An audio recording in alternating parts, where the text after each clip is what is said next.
in this room know this began in the 1970s when the Clinton administration actually sent written directives to Moscow ministries and inspired the encampment of scores, if not hundreds, of American on-site advisors to shepherd Russia in the right direction.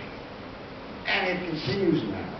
Most recently, for example, when the American vice president went to Moscow and lobbied against Putin's return to the presidency. And even more recently, when the new American ambassador, with an astonishing poor judgment and timing, decided to meet with the leaders of Moscow street protests. This is beyond anything reasonably known in diplomatic practice. In short, blaming Putin for anti-Americanism, as our State Department, Mrs. Clinton, and our media do today, ignores the real cause. For 20 years, American military and diplomatic policies have convinced a large part of Russia's political class and its intelligentsia, not the entire intelligentsia is in the streets protesting against Putin, that Washington's intentions are aggressive, aggrandizing, and deceitful. That is anything but those of the party. My final fact-based point. None of these, and this is the saddest of all problems for America, none of these unwise, counterproductive American policies toward Russia since the 90s have been specifically Democratic or Republican. They have been bipartisan, enacted and supported by Democratic and Republican presidents and Congresses alike. That is, they have been a fully bipartisan failure of American leadership and policy making, to which, and I say alas, because for many years I've been both a contributor to the American media and a consumer of the American media, alas, we must add the complicit role of the American media. Since the 1990s, the mainstream press conference of Russia has been woefully less professional than it was when the Soviet Union existed. It's a paradox, though I think it's a paradox that can be explained. It has been more ideological, less diverse in its sources and perspectives, less open on its op-ed pages to non-standard opinions, less observant of the necessary distinction between news reporting and news analysis, and worst of all, less factual. Press coverage has also been less independent of White House policy than it was in Soviet times. In the 1990s, the mainstream media narrative of Russia was essentially that of the Clinton administration, cheerleading for Yeltsin and his parties. In recent years, it's been Putin bashing. In fact, press analysis of Russian politics today has been all but replaced by a reflexive Putin bashing that equates him with Saddam, Gaddafi, and even Stalin, and based on a welter of non-factual allegations. For example, just to take the classic falsities in the narrative, the dismantling of Russian democracy, the creation of a corrupt financial oligarchy, and the killing of journalists did not begin under Putin. Repeat, did not begin under Putin. It began, they all began under Yeltsin. And there are no facts or logic behind standard American press assertions that Putin was responsible for the murders of the journalist Anna Politkovskaya, the supposed KGB defector in London, Alexander Litvinenko, or any other political opponent. There is no facts and no logic for any of these allegations. And yet they appear in the newspapers virtually every other day.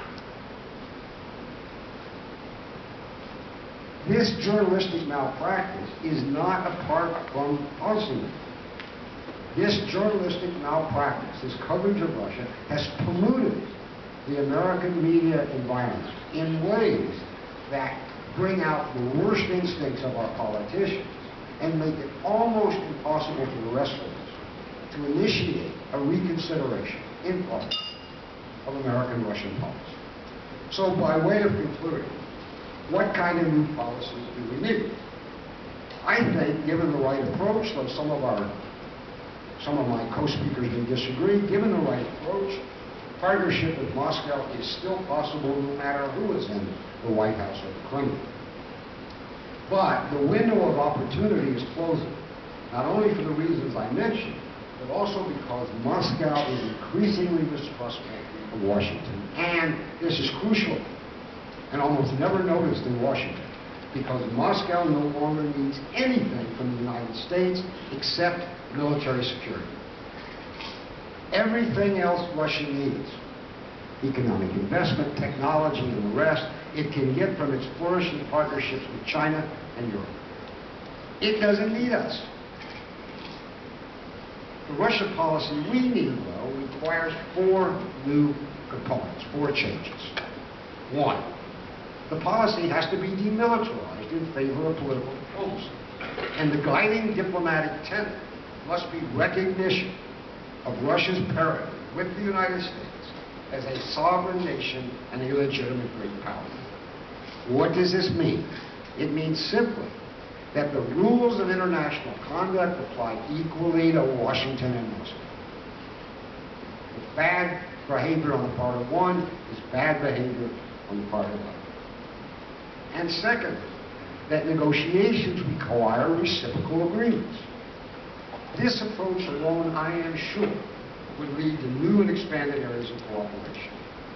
Second, but stable cooperation will never, ever be possible as long as Washington continues to promote NATO expansion along Russia's borders. This must stop.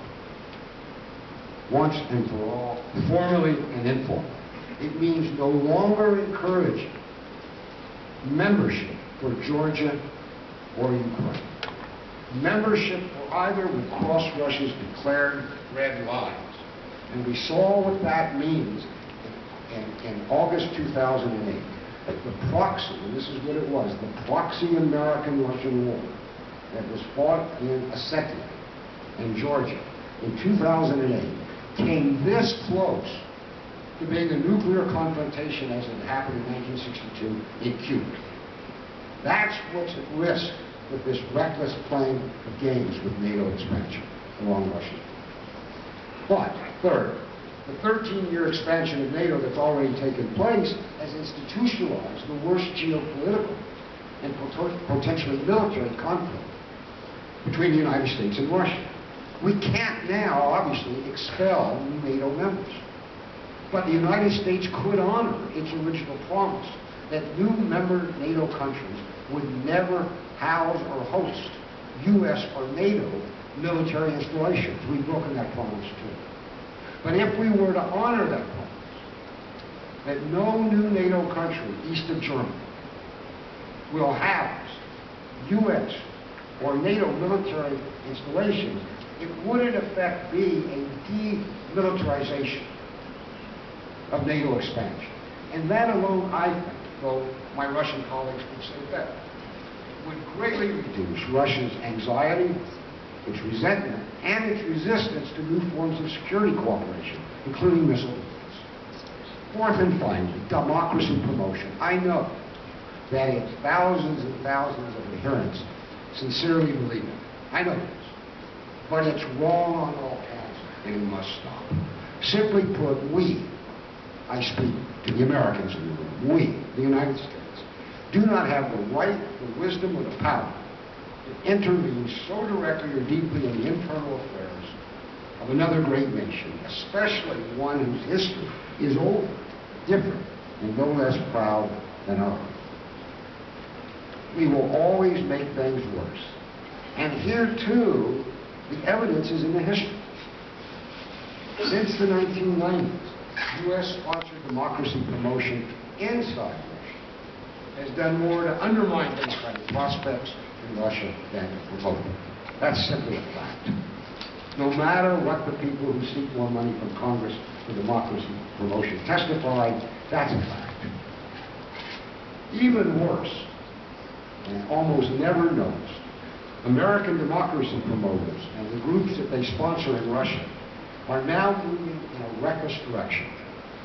Increasingly, and we've seen this during the protests in Moscow, they speak of delegitimizing and destabilizing the Russian political system, even fomenting a revolution, but without asking what this might mean for a vast Russian state with uncertain control over its enormous sprawling stockpiles of devices of mass destruction.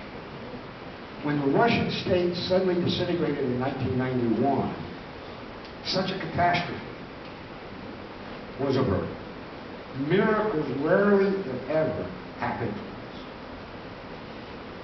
So to end, I'm not a completed. These policy changes I propose are unlikely politically to be adopted in the United States. After 20 years, many powerful vested interests have invested in these policies. Their reputations, their economic interests, their professions, their identities are at stake. But it's not enough for me or any other American simply to blame the American establishment. The truth is that American critics of Moscow's policy toward Russia bear some responsibility because we have not organized to fight for what we know is actually in the interest of the United States. And this too was different 40 years ago. Back then there was an organization called the American Committee on East-West Accord. It was based in Washington. It was funded by CEOs of big corporations.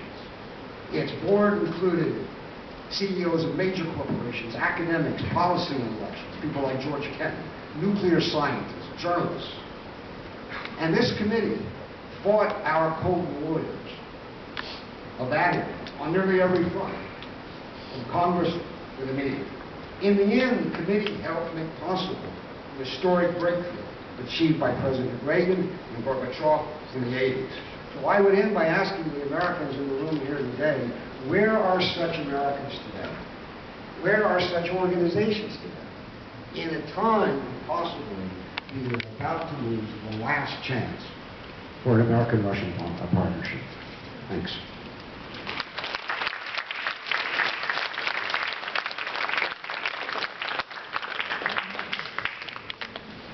Okay.